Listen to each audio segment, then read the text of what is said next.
Hello, so I've made several of these desktop nameplates and they've got this weird angle right here.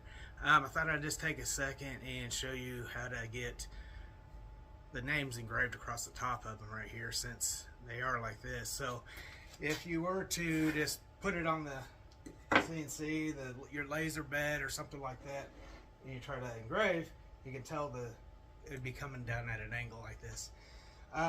So what I've done is I can't be the first one to develop this, but it's something I kind of figured it out. So I took the offcuts of this, and so as I cut it, it had been like this, and of course it removes this. And so I'm going to use a grid on my spoil board here, and I just line it up there so that I'm exactly perpendicular to my rails.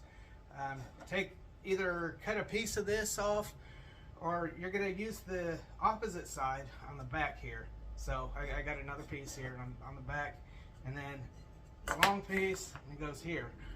And that will keep the face that you're going to be engraving exactly parallel to your spoil board and perpendicular to your laser.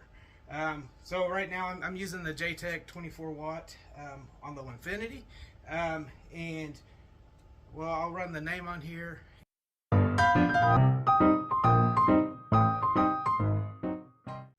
Alright, so the laser's finished up, and look at this. It's got nice crisp results. I don't know if this camera's going to pick it up real well, but anyways, nice crisp results. I'm going to use the same technique to engrave what will be the bottom side and put my logo down here. And again, so if we're going to do that, we don't have very much support because the bottom is going to be like this, and to engrave this side, it'll just tip over. So I'm going to use that same cutoffs, put it on this back side, and it'll give support, keep this side parallel to our spoil board, and it's going to accomplish the same thing. Last thing I was going to mention, I got to thinking about it after I started the laser. This technique can also be used for if you're going to use the actual router to engrave. You just got to make sure that everything's fastened down real good, whether you're using clamps or double-sided tape, both your workpiece and your supports.